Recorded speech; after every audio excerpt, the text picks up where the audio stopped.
রাষ্ট্র সংস্কারের সাথে সাথে একটি নির্বাচনী রোড ম্যাপ ঘোষণা জরুরি। এতে জনগণ বুঝতে পারবে সংস্কার কার্যক্রম গণতান্ত্রিক পন্থায় আগাচ্ছে, এমন মন্তব্য করেছেন বিএনপির স্থায়ী কমিটির সদস্য সালাউদ্দিন আহমেদ।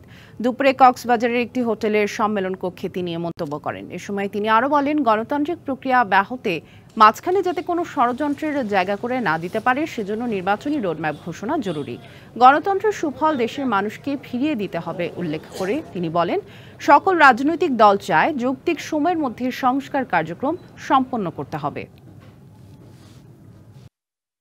সকল রাজনৈতিক দল যারা গণতন্ত্রে বিশ্বাস করে এবং গণতান্ত্রিক প্রক্রিয়া চালু রাখতে চায়, তাদের আকাঙ্ক্ষা হচ্ছে যৌক্তিক সময়ের মধ্যে সংস্কার কার্যক্রম শেষ হবে।